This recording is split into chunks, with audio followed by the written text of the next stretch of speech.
Hey everybody, I guess here's a video.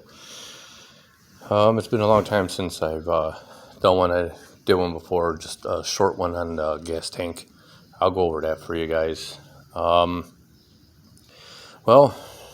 you can see the motor's in now. And this is the thing that I was keeping a secret, I guess you could say.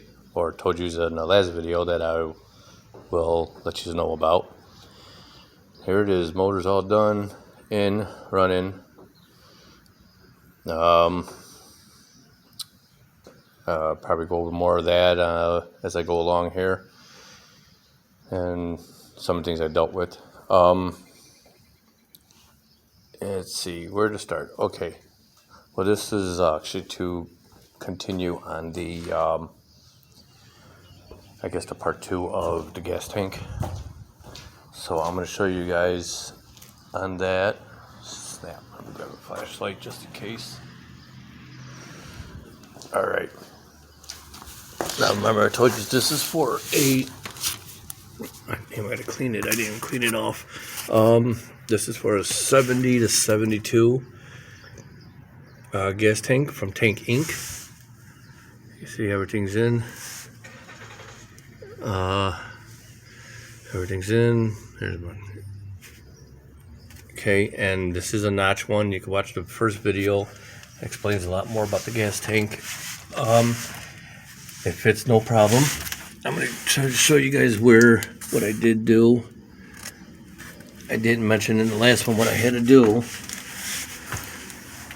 was right there. See, I kicked it out like I said in the first video, and then I had grabbed little spacers, or I made some spacers for it to suck it up tight, because otherwise it was stretching the band too much. And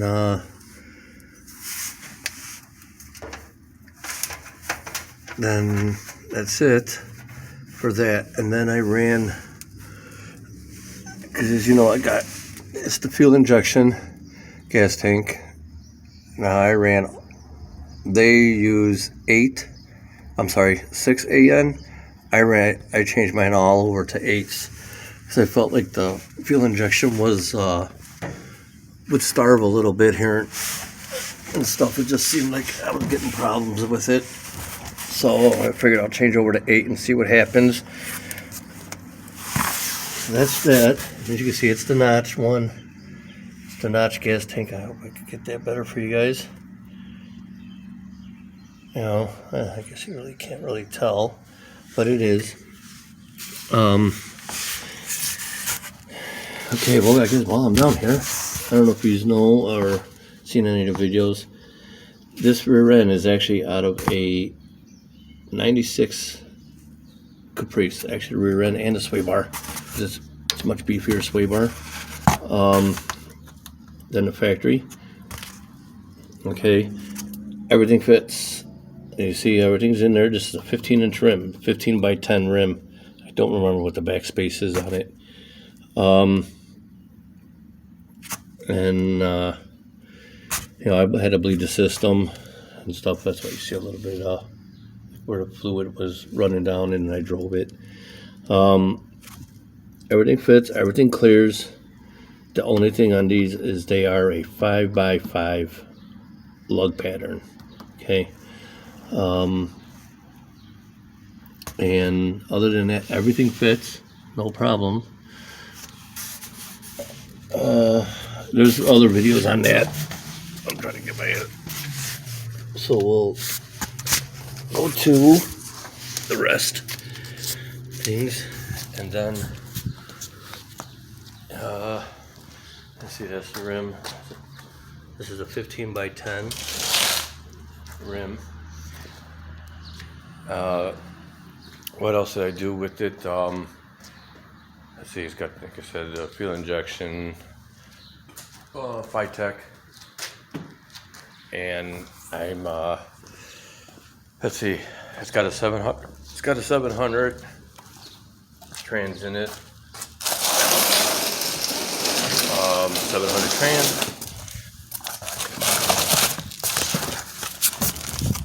700, and I did have to buy the adapter plate. I bought the adapter plate for it, and just to get it to mount to the Oldsmobile. And I'll get into that one in a little bit. Yeah, bad news on that thing. So the motor now has been stroked out to a 492. Oh, that's what I was going to show you is, like I said, I ran AN all the way, and then, because I just couldn't get a good enough, I don't know, I just felt like the fuel flow was slow to me. And then I went and I picked up this here, I don't know if I got that or not, probably right in your guy's face, but whatever. Nice big filter, because the ones that the Phytech give you, they're real small. They're small. They have, the capacity of them is piss poor, if you ask me. I've actually ran into a problem with one of them, and it my engine went really lean, which was really not good. So I took them off. I don't even use them. And I got this dialed in a lot better now. I was having a problem with, I had it running really good, but then it would, when I would just kind of like leaving a stop sign or something like that, nothing drastic, just normally leaving, I could feel it, it just felt odd and it wasn't feeling right. So what I did was I disconnected the supercharge, and then I took it for a ride, and it was fine. So I knew right there it was blowing air in. And then I did some dialing and tuning and lowered, changed my AFRs and did some other things I found on videos on YouTube that helped a lot. And I was able to get that right. And not necessarily, I guess, all in this order, but my intake started leaking because I tried a different way. So it was leaking oil. I tried a different way with just building up the China walls. If you want, that's what you call them, or the front and back, whatever you call it. Building that up, and with silicone and plopping her down. Well, maybe I didn't build it up enough, or I don't know. Maybe it's just I just didn't do it right. And it leaked. They leaked at front and back, so took it back out. Took the intake off, and I did it the way I normally always do it. And I do use the rubber with a light coat of silicone on the bottom, just to stick it down, and then the rubbers, and then a little bit thicker layer on top. And I usually never have a problem then after that. Should have stayed with what I knew. So, like I said, this is pretty much just going over everything. Everything is doing good. It's now a roller cam, and I'm doing about 8 pounds of boost. Actually, it was 7 before. It went down a little bit because I changed some of the tubing and everything. So actually, it went down a little bit. I really haven't been able to watch that and drive the car. I'll explain why in a minute. It's got something to do with that thing down in there. Yeah. These rims are 8-inch, 15 by 8s. I have no problems with clearance and all that. It's got the 4-wheel disc on it now. Well, the Impalas are 11.9. I think it's 11.9 in the rear, and I'm sorry, 11.90, and then the fronts are 11.95 in the front. Like I said, all clearance, everything's fine, all that's good. I did run a fuel gauge. I got besides that one over there. I have a fuel gauge in the car, but it's actually in the console. I got to put it inside the console.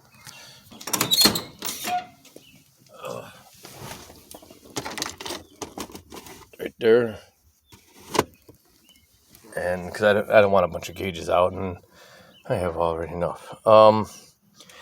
As for the shifter, to change it into overdrive, ShiftWorks, and I've mentioned this in other videos. I use ShiftWorks. They sell you the bracket, the cable, everything you need to change it over to a overdrive, even an overdrive indicator. Really nice, works really great. I have no problems with the cable's a really good cable. And okay, so as for my issues, well, I was checking the car. I was driving it. I was having no problems driving it normally and everything okay, no problems. After I figured my lean condition that I was getting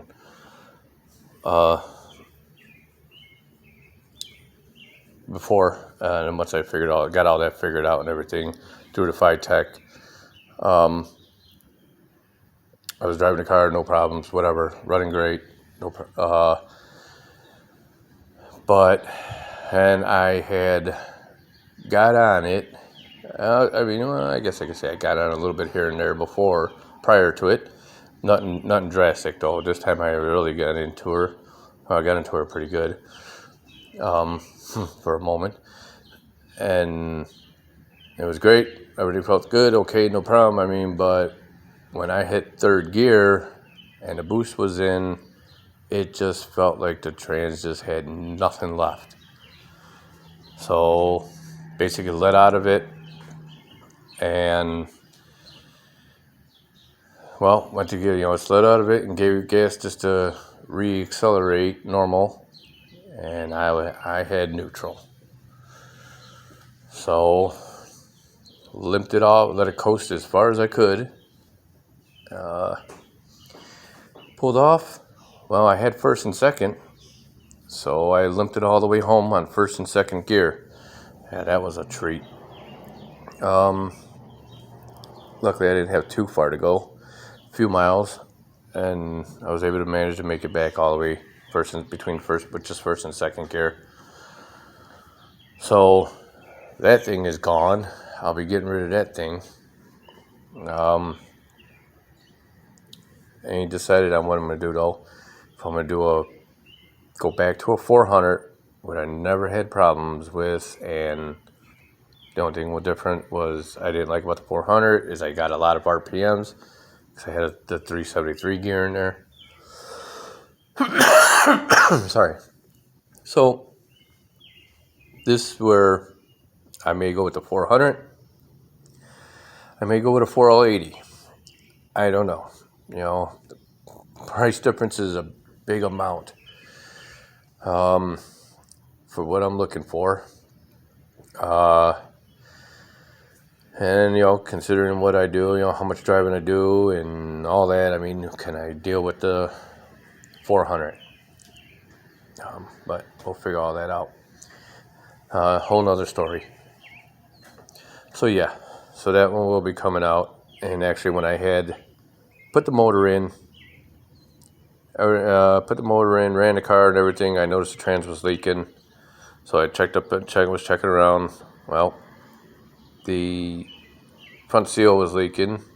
Well, I should say either the front seal or the pump seal was leaking. I'm not sure which one it was. Because I really couldn't see. So when I took the trans out, I just replaced them both and the gasket. So I replaced both of them, and so far, no, it's not leaking. And I put a few miles on it before she decided to say no more.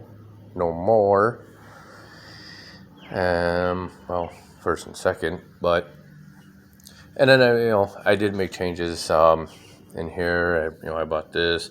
This is actually, I ordered this one here is for a like a 2007, give or take, 5.3 Tahoe, that, and then this piece I ordered separately.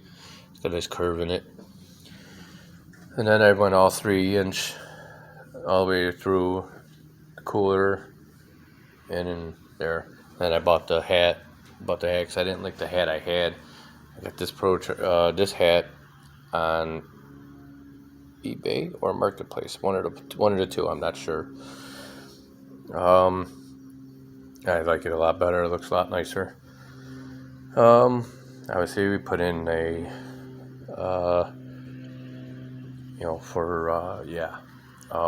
catch can.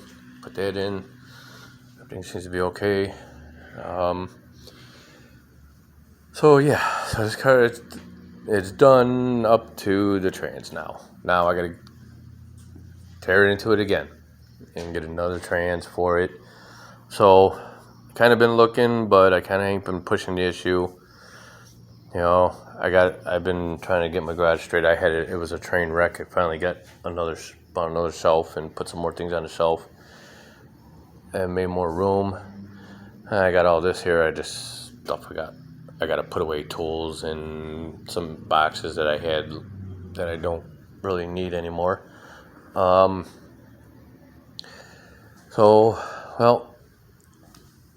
give her a start. It's, you know what? Let me get, okay.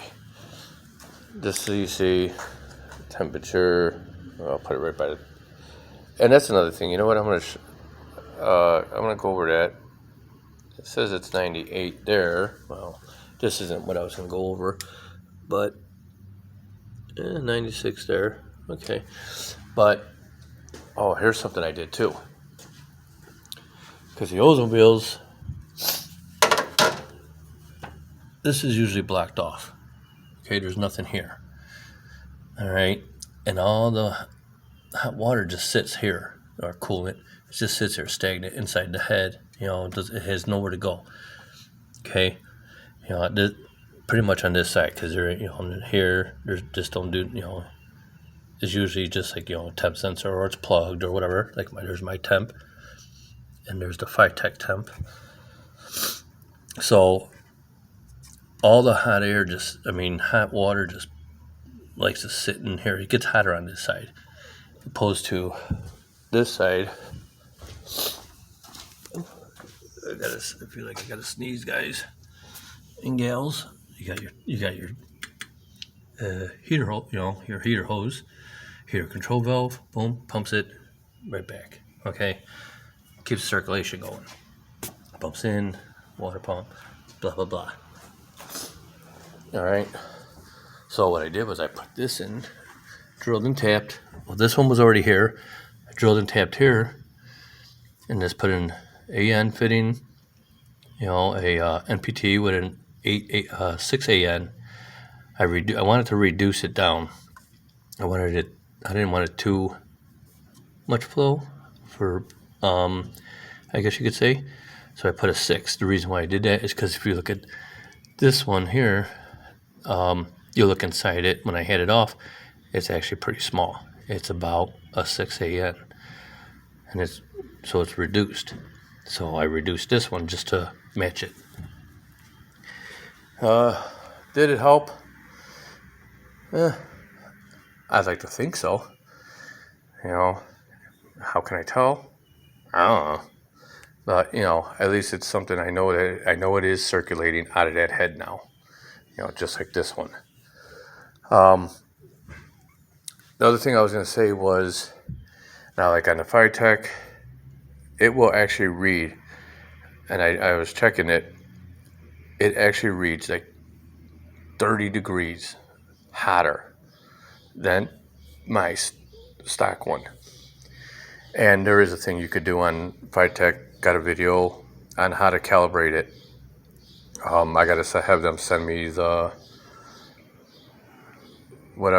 files or whatever to be able to load it up and all that and do that, so I can make that change, because with that being 30 more degrees hotter, the engine's not running as it should, as much. It should, it's pretty much cutting fuel because it's hotter than it actually is. Other than that, I guess you seen the car was 96 degrees, give or take. We'll give it a try. I had it running for a little bit and then I just shut it off.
So yeah, I mean, it starts good and everything.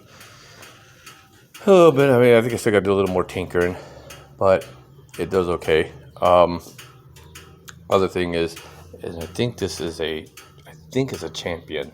I'm not 100% sure. I can't quite remember. I had to look it up on see where I ordered it from or what I ordered.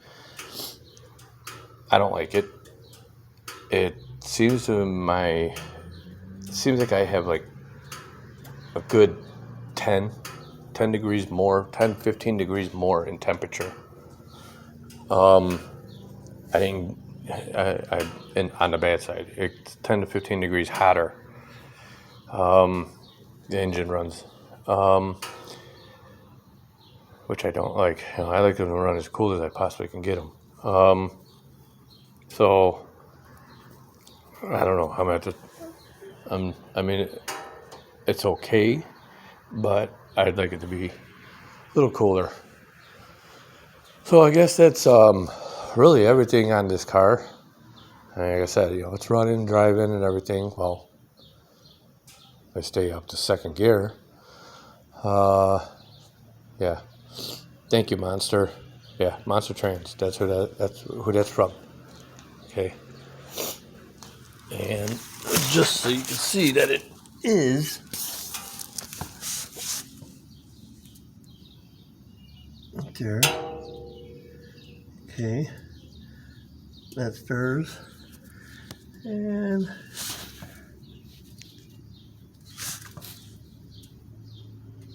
that's theirs. There you go. Monster Trans, yeah. Don't get me. I mean, I guess it did okay for when it did. I guess. To be honest with you, I still think my old 400 felt a lot better. But anyways, guys, sitting here just kind of going over the same thing over and over again. So anything else other than that I did with the car, I'm pretty much is in one of the videos that I already have on the car. If there's anything you wanted to know about it or whatever, check out the other videos. Or if you're building one and you're wondering on, let's just say, the rear end or tires, those are 255s. Number 255 6015. These, I think, they're the 295s. I think I went to 295. Yeah, the 295 55 15.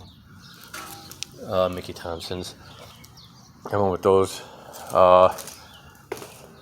And the hood. I did get the hood on there. Oh, and if anybody does do a fiberglass hood, these springs, okay, the ones that you can order, well, through VFN, this is a VFN hood. I just felt that those springs were too strong, and that's going to end up cracking the fiberglass. These springs, I just went to Menards, and I just found some springs. I just give them a good old pull on it, you know what I mean, just by feel, and they're not real strong. They're not strong at all. They're pretty easy to move around. I mean, I could take them off by hand, but it's enough to hold the hood up. They're still strong enough to hold the hood. If anything, twist them a couple times maybe. I didn't have to. But, twist them up a couple times, make them tighter. But, yeah, the ones that come from VFN, I did order them, and I just felt they were too strong. So I didn't use them. I got these. They actually kind of look like something that would be on a trampoline almost. They're not real strong. Like a trampoline's got so many springs on it, 110 springs on it. It's going to make it strong. But anyways, so that's really everything, guys. I guess I'll just end it here. I don't know what else that you didn't know about. I can't think of if there is any questions. I mean, you can message me, and hopefully I'll get the message or get a chance to reply. All right, and thanks for watching, guys. You guys all have a good one.